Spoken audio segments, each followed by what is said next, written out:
प्राणायाम में बड़ी शक्ति है,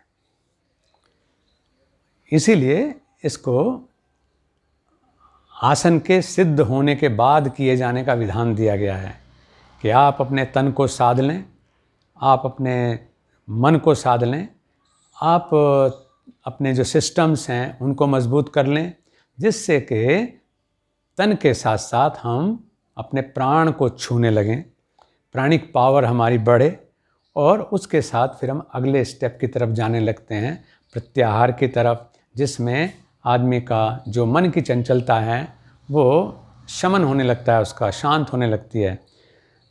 लेकिन प्राणायामों के बारे में बताया कि वो कुछ प्राणायाम ऐसे हैं कि जो हमेशा करने के हैं, हमेशा किए जा सकते हैं। कुछ प्राणायाम ऐसे हैं जो देश काल परिस्थिति के अनुसार जिनमें बदलाव लाया जाना चाहिए। अब जब भयंकर सर्दी आ गई है, जिसको बोलते हैं चिल्ला पड़ रहा है, 40 दिन का चिल्ला माना जाता है कि 40 दिन भीषण शीत लहर चलती है, ठिठुरन होती है, कोहरा अपनी पराकाष्ठा पर होता है। तो उन स्थितियों में अपने शरीर को स्वस्थ रखने के लिए, जिससे कि हम अपना जो साधना क्रम है वो निर्बाध रूप से करते रहें, तो हमें यहाँ पर सूर्य बेधी प्राणायाम करने के बाद भस्त्रिका प्राणायाम का आश्रय लेना होता है। जैसे मैंने बताया कि जो आरंभिक प्राणायाम है, जो शुरू में हमने सीखा था कि सूर्यांग प्राणायाम किया, फिर जब हम सूर्य बेधी प्राणायाम पर आ गए तो उसके बाद हम सूर्यांग प्राणायाम का अभ्यास छोड़ देते हैं। यही स्थिति इसमें भी है कि अगर हम भस्त्रिका प्राणायाम बहुत अच्छे से करने लगे हैं तो अलग से सूर्यांग प्राणायाम या सूर्य बेधी प्राणायाम को समय देने की आवश्यकता नहीं रह जाती है। हाँ, अगर सूर्य बेधी प्राणायाम से होने वाले जो अन्य लाभ हैं उनके लिए कोई योग्य गुरु आपको बताते हैं कि आपको सूर्य बेधी प्राणायाम करना चाहिए अपने निम्न रक्तचाप की समस्या को दूर करने के लिए, या अन्य जो संभावित समस्याएं हो सकती हैं, तो हम ज़रूर उसको करें। लेकिन जब भस्त्रिका प्राणायाम करते हैं तो आपका जो शरीर है वो इतना पुष्ट और इतना प्रतिरोधक शक्ति उसके अंदर विकसित हो जाती है कि छोटे मोटे रोग और छोटी मोटी विषमताएं आपको प्रभावित नहीं कर सकती हैं। भस्त्रिका कैसे करें? अच्छा, प्राणायाम का जो नाम है वो भी उसके बारे में परिचय दे देता है कई बार। जैसे नाड़ी शोधन प्राणायाम है तो नाड़ियों की शुद्धि करेगा, इतना तो हमें स्पष्ट पता चल ही जाता है। इसी तरह से जो सूर्य बेधी है तो वो सूर्य नाड़ी का भेदन करेगा, यानी उसके अंदर आपको जो है पूरी तरह से प्रविष्ट करने का और उसके सेंसिटिविटी को टच करने का मौका देगा, ये उससे नाम से स्पष्ट है। इसी तरह से जो भस्त्रिका प्राणायाम है, भस्त्रिका है लोहार की धोंकनी। अब तो लोहार आपको देखने को नहीं मिलते। पहले कभी जब बर्तनों पे कलाई करते थे या कहीं टाँके लगाने का काम होता था तो भट्टी लेकर के लोहार आ जाया करते थे गली मोहल्ले में, और वो अपनी भट्टी लगाते, उसमें कोयले लगाते, छोटी सी आग जलाते और फिर धोंकनी से, यानी एक चमड़े का कपड़ा होता, थैला होता था, उसके एक तरफ तो भट्टी में जुड़ा हुआ होता था और एक तरफ वो हाथ से उसको खोलते, उसमें हवा भर जाती और फिर वो उसको ऐसे हवा देते थे, तो उससे धधकने लगता था पूरा उनका वो अंगीठी, वो जहाँ पर वो अग्नि जला रहे थे, जिसमें गर्म करने का काम, तपाने का काम करते हैं। तो ऐसे ही भस्त्रिका का मतलब हुआ कि लोहार की धोंकनी, जिससे अग्नि प्रचंड हो जाती है। हर किसी व्यक्ति को भस्त्रिका का प्रशिक्षण नहीं दिया जाता है, और इसलिए नहीं दिया जाता है कि समझदार गुरु ये जानते हैं कि जो इसका सुपात्र है उसको ही ये दिया जाना चाहिए, क्योंकि भस्त्रिका नुकसान भी दे सकती है। खासतौर से जैसा कि मैंने बताया कि ये जो फेफड़े के रोगी हैं, जो हृदय के रोगी हैं, चाहे वो डायलिटेशन का फाल्ट है, यानी दिल का बढ़ जाना है, या किसी नर्व्स का, उसका जो है रक्तवाहिनी का ब्लॉकेज हो जाना है, या कमज़ोर हृदय हो जाना है, बाईपास सर्जरी हो चुकी हो, या स्टंट डले हुए हों, यानी लंग्स की स्थिति और हृदय की स्थिति अगर गड़बड़ाई हुई है तो उस अवस्था में भस्त्रिका करने का रिस्क नहीं लेना चाहिए। लेकिन यदि आप पूरी तरह स्वस्थ हैं तो भस्त्रिका प्राणायाम आपको सूर्य बेदी से आगे ले जाता है। और ये जो योग की पराकाष्ठा है, क्योंकि जहाँ हम अथ योगानुशासनम सीखते हैं वहाँ योग की पराकाष्ठा में आता है योगस समाधि। ध्यान और समाधि में जाने के लिए भस्त्रिका प्राणायाम सबसे ज़्यादा उपयोगी प्राणायाम है। जो जिज्ञासु निरंतर प्राणायाम करने वाले हैं वो ही इस तक चलेंगे, अन्यथा जो सूर्य बेदी प्राणायाम कर रहे हैं उससे भी वो मौसम से अकोमोडेट कर सकते हैं। अगर आप ये सोचते हैं कि हमें एक धोती पहन करके या बिना गर्म कपड़ा पहने अपने आप को मेंटेन करना है, कम से कम साधनों में अच्छे से अच्छा स्वास्थ्य पाना है, तो फिर भस्त्रिका ज़रूर करना चाहिए, लेकिन वो भी केवल शीत ऋतु में, ये ज़रूर ध्यान करना है। अब भस्त्रिका करते कैसे हैं? भस्त्रिका मैंने कहा लोहार की धोखनी की तरह से है, लेकिन जिन लोगों ने पिछले हमारे जो कार्यक्रम है वो नहीं देखे, जो इस भस्त्रिका तक आने के लिए भस्त्रिका प्राणायाम से पहले जो जो प्राणायाम करने चाहिए उन्होंने वो नहीं देखे हैं और केवल इस कार्यक्रम को देख रहे हैं, तो वो कृपया सीधे सीधे भस्त्रिका प्राणायाम शुरू न करें। वो पहले सूर्य बेदी सीखें, उससे भी पहले वो सूर्यांग प्राणायाम सीखें, उज्जाई प्राणायाम सीखें, तब भस्त्रिका करनी चाहिए। क्योंकि इस तरह के जो हम कार्यक्रम देते हैं तो उसमें प्राय व्यक्ति एक एपिसोड देखता है और सोचता है मेरे काम का है मैं कर लूँ। नहीं, जब हमने कहा कि एक श्रृंखला है तो फिर उसे पूरी श्रृंखला को देखना चाहिए ताकि भ्रमित ना हो। और हमें सबसे बड़ी संतुष्टि तब होती है कि किसी भी जिज्ञासु को कोई नुकसान ना हो। भस्त्रिका का तरीका समझ लें।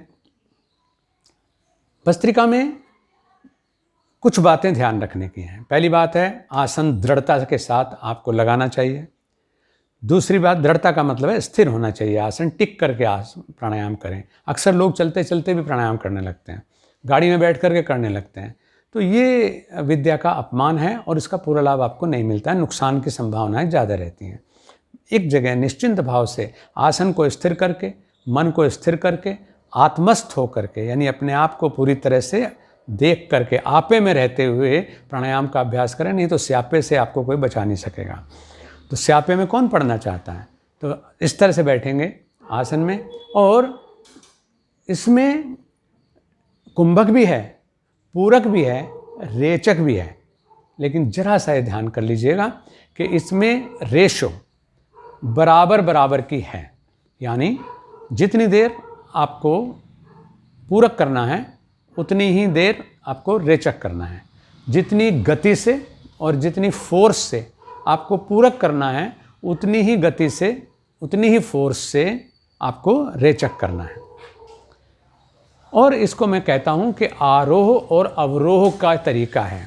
जैसे आप सीढ़ी से चढ़ते हैं या चढ़ाई की तरफ चढ़ते हैं तो पूरी ऊंचाई तक जा करके फिर एकदम से स्लिप डाउन नहीं करते, बल्कि उसी तरह धीरे धीरे संभल करके वापस आते हैं।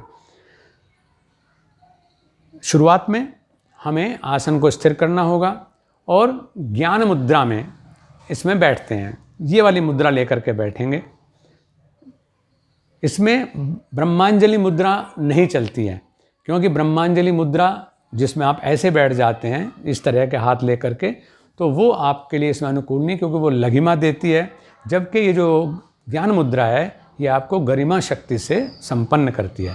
तो गरिमा के साथ बैठेंगे, कलाई को मजबूती से टिका करके। इस तरह का क्रम बना लें कि 5 श्वास शुरू में पूरा गहरा लेना और उतना ही पूरा गहरा छोड़ना।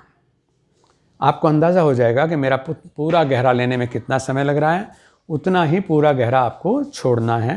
नासिका से नाभि तक उसका मूवमेंट होना चाहिए।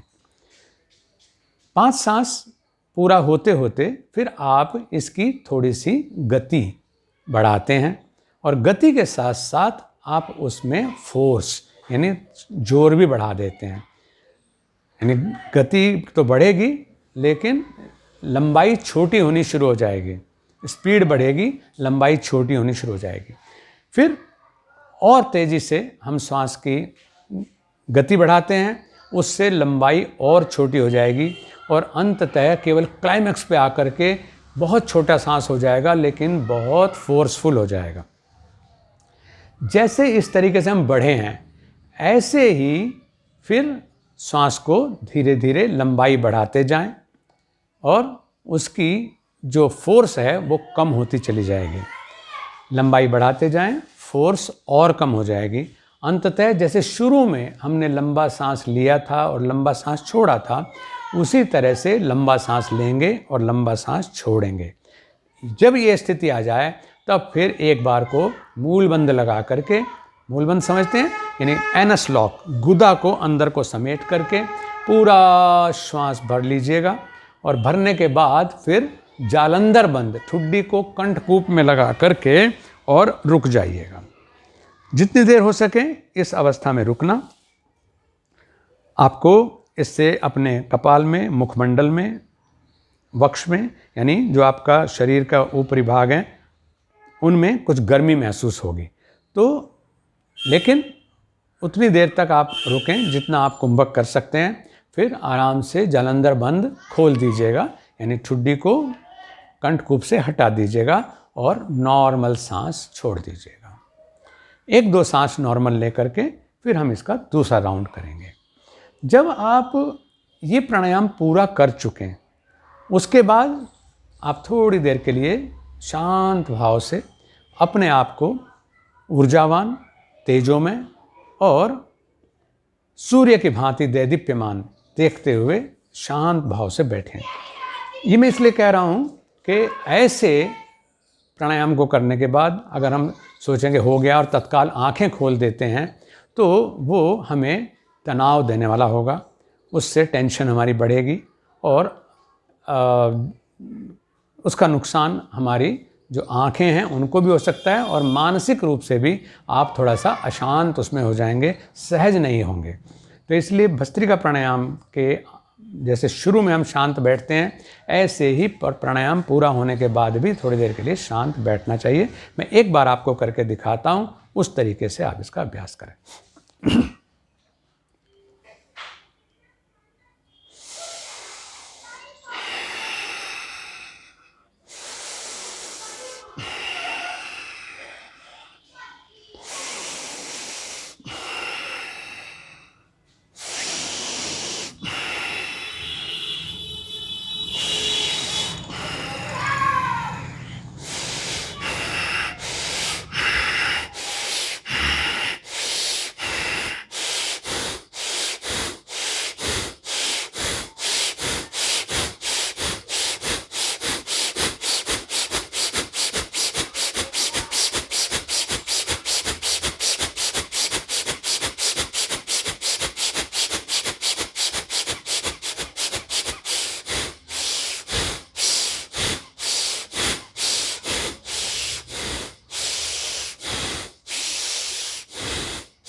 अब मैं नॉर्मल सांस लेता हूँ। मैंने आपको एक राउंड भस्त्रिका प्राणायाम का करके दिखाया, लेकिन इसके पूरा होते होते तक मेरा शरीर का टेम्परेचर जो है वो नापा जा सकता है, मेरे शरीर की गर्मी को नापा जा सकता है। और ये वो प्राणायाम है जिसको आप एक वस्त्र पहन करके भी पसीना लेने का गौरव प्राप्त कर सकते हैं। लेकिन मैंने कहा कि प्राणायाम को या किसी भी यौगिक क्रिया को जस्ट टू इम्प्रेस अपॉन, यानी अपने शोहरत पाने का साधन न बनाएं, किसी को ऊपर रौब गालिब करने का, अपने आप को दिखावा करने का साधन न बनाएं। वरना कहते हैं कि ये जो विद्याएं हैं ये फलीभूत नहीं होती हैं।